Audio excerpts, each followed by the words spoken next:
सभी को नमस्कार। आज मुझे प्राथमिक विद्यालय मट्टियानगला के प्रधानाध्यापक डॉक्टर अमित शर्मा जी द्वारा श्री दर्शन ऑनलाइन गेस्ट लेक्चर सीरीज में आमंत्रित किया गया है, जिसके लिए उनका बहुत धन्यवाद।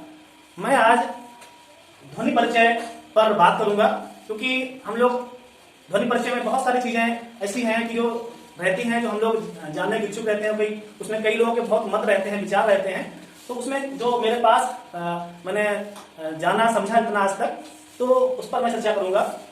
तो ये जो है अनुस्वार हमारे हैं, अनुस्वार 5 हैं हमारे। तो ये 5 अनुस्वार हमारे क वर्ग, च वर्ग, त वर्ग, सभी जो वर्ग हैं उन्हीं वर्ग के पंचमाक्षर में होते हैं। और उनकी ध्वनियां जो होती है, पहला जो हमारा अनुस्वार है, वैसे तो देखा जाए इसके बाद जो उंगा बोली जा रही है वो थोड़ी ठीक महसूस हो रही है, क्योंकि उसके अनुसार ही हम उसका उच्चारण करते हैं। और जो उआ जब हम बोलते हैं वो थोड़ा सा विकृत रूप हो गया है हमारे क्षेत्र में। तो उंगा दूसरा है, ये हमारा जो तालव्य है उसमें आता है ञ। तो ये हमारा तालु पर जीभ जाकर हमारी जब इसका उच्चारण करते हैं ञ इसका उच्चारण होता है। तीसरा हमारा मूर्धन्य है, ये है यानी हम इस सभी का उच्चारण अनुस्वार का करते हैं तो नाक के द्वारा करते हैं। अपनी जो जितनी भी हमारी ऊर्जा है वो हमारी नाक से प्रवाहित होती है, मुंह को हम रोक करके और नाक से प्रवाहित कर देते हैं। अगला है न और उससे अगला म। तो हम इनका प्रयोग कैसे करें, कहां पर करें, इसमें सीधा साधा एक नियम है कि अगर हम पहला यानी कवर्ग का अनुस्वार है तो इसके अनुस्वार के बाद जो वर्ण आता है वो कवर्ग का ही है, तो हम इस अनुस्वार का प्रयोग करेंगे। जैसे शब्द है पंकज, तो यहां पर हम अगर इसको इस तरह से अनुस्वार के रूप में लिखते हैं तो इस तरह से लिख सकते हैं पंकज। इसमें अनुस्वार लगा, और इसको अगर हम सीधे लिखना चाहें तो हम इस रूप में भी लिख लेते हैं। लेकिन यहां पर हम जब ध्वनि की बात करेंगे, जब हमारा ये जो अनुस्वार लगा, ये यहां पर हमारा जो कंठ है, कंठ से ही आवाज इसकी आ रही है, पंकज। तो की आवाज जो आ रही है, तो ये आवाज कंठ से ही आ रही है। तो यहाँ क आया, यानी कि ये कवर्ग का क आया, तो यहाँ पर हमने इस लाइन के अनुस्वार का प्रयोग किया। दूसरा हम एक उदाहरण लेते हैं,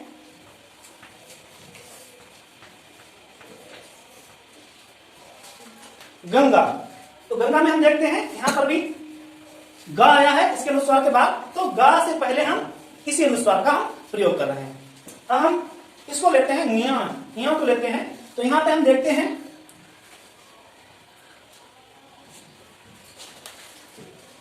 ये पंच लिखा है हमने, तो पंच। तो हम अनुस्वार बोल रहे हैं तो हमारा अनुस्वार हमारी जीभ तालव्य हो जाती है, पंच। तो यहाँ जीभ हमारी तालु पर पहुंच रही है, इसीलिए यहाँ पर यह अनुस्वार का प्रयोग होता है। यहाँ पर च आया है, देखिए च हमारा च वर्ग से हमें इसी वर्ण, इसी अनुस्वार की लाइन से लिया गया है, इसलिए यहाँ पर हम इस अनुस्वार का प्रयोग करते हैं। इसी तरह से हम अगले अनुस्वार को लेते हैं, एक शब्द लेते हैं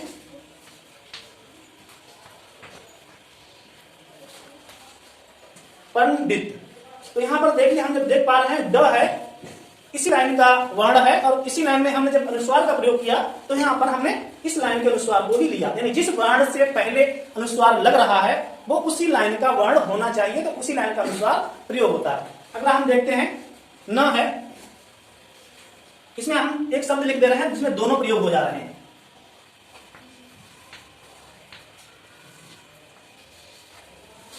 तो इसमें हम देख रहे हैं ब आया है, इस लाइन से लिया गया, तो यहां पर यहां से तो इस लाइन से लिया गया म, प फ ब भ म, तो यहां से लिया गया है। तो ब जब यहां से लिया गया है तो ब से पहले म हमने अनुस्वार के रूप में ले लिया। अब देखिए यहाँ न है, तो न वाली लाइन का धा, त थ ध ध न, तो यानी इसी लाइन का धा आया, तो धा से पहले हमने न लगाया। लेकिन इसे हम सही रूप में लिखना, अगर सरल रूप में लिखना चाहें, ये तो शुद्ध रूप में लिखा है, सरल रूप में आप लोगों ने ऐसा भी देखा होगा, हम इसको इस तरह से भी लिख देते हैं, और हम इसको हम इस तरह से भी लिख देते हैं। लेकिन जो है शुद्धता की बात आए तो हम देखते हैं कि इसमें इस ध्वनि की आवाज आ रही है, किस अनुस्वार की ध्वनि अलग अलग क्योंकि है सभी की। हमने आप जो यहाँ देख रहे हैं, ये क्या है, ये म। तो आप देख रहे हैं सभी हमारी ऊर्जा नाक से ही निकली, सभी पंचमाक्षरों में हमारी ऊर्जा कहाँ जा रही है, नाक पर ही जा रही है। और सभी अनुस्वार हमारे पूरी तरह से हम अपने कंठ को रोक लेते हैं, अपने मुंह की जो श्वास को रोक करके नाक के द्वारा प्रभावित करते हैं। तो ये 5 अनुस्वार का प्रयोग हम इस तरह से करते हैं। दूसरा उस ऊष्म व्यंजन है। तो ऊष्म व्यंजन की ध्वनियां जो है वो शुद्ध रूप में हमें जानकारी होनी चाहिए। तो हम सबसे पहले चूंकि इसका उच्चारण स्थान जाने, और उच्चारण स्थान जानने के बाद ही उसे शुद्ध रूप में हम बोल पाते हैं। तो पहला हमारा जो वर्ण है ऊष्म वर्ण, तो इसमें हम जब उच्चारण करते हैं तो ये दंत होता है, दांत, दंत का मतलब दांत। तो दांत पर हम अपने जीभ को ले जाते हैं, यानी जीभ हमारी दांत से टच होती है इसे उच्चारण करते समय। तो हम इसको जब जीभ अपने दांत पर हम टच करते हैं तो इस तरह से जीभ को दांत पर टच करते हुए इसकी आवाज हम निकालते हैं। ऊष्मावाद, उसमें जो हमारी ऊष्मा होती है, संघर्षी ऊष्मा निकलती है इसमें। स, दांत पर हम अपने जीभ को ले जाकर के स, यानी दांत पर हम जीभ रख रहे हैं, इसके बाद इसका उच्चारण कर रहे हैं स। जब हम इस वर्ण को उच्चारण करते हैं तो हमारी जो जीभ होती है वो हमारी तालु पर पहुंचती है। इस वर्ण को बोलने के लिए हम एक शब्द पहले हम बोलेंगे, इसके बाद जैसे कि शक्कर, शलजम, शक्कर, शलजम। तो जब हम बोल रहे हैं तो हम दोनों स्थानों पर देख रहे हैं हमारी जीभ ऑटोमेटिक तालु पर जा रही है। तो शक्कर, श, यहां हमने जीभ जो हमने देखा है स्थान, तो जीभ हमारी तालु पर पहुंच रही है। तो हम इसे जब बोले श, यानी तालु पर जीभ, स्थान हमारा तालु पर होना चाहिए और इसके बाद हम इसको आसानी से उच्चारण कर सकते हैं। तीसरा हमारा वर्ण है, इसमें जब हम बोलते हैं तो हमारी जिह्वा जो होती है वो थोड़ी तालु से पिछले भाग में पहुंचती है, यानी तालु से और अंदर हमें थोड़ा खींचना होता है और उसको हम मूर्धा कहते हैं। तालु से पीछे का बीच का हमारा भाग जो होता है ऊपर का, तो उसे हम मूर्धा कहते हैं। और मूर्धा पर जीभ हमारी टच होनी चाहिए, यानी जीभ थोड़ी अंदर खींच के हम बोलेंगे श। जिह्वा अपने ले जाते हैं तालु पर तो हम बोलते हैं श, और जब इस पर यहाँ पर जाते हैं तो हम जिह्वा अपने ले जाते हैं मूर्धा पर, थोड़ी से अंदर खींचकर ऊपर हम लगाने की कोशिश करते हैं श। तो इस तरह से हम स, श।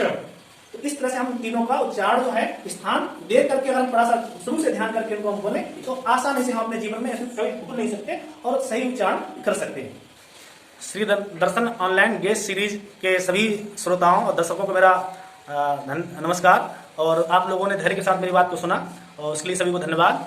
और इसमें अगर कहीं त्रुटि हो तो मुझे क्षमा करें, और आपके सुझाव आमंत्रित हैं क्योंकि हमारा भाषा विषय ऐसा है इसमें बहुत विचार शामिल हो जाते हैं, तो सभी के विचार आमंत्रित हैं और उसके लिए जरूर आप कमेंट करिएगा। धन्यवाद।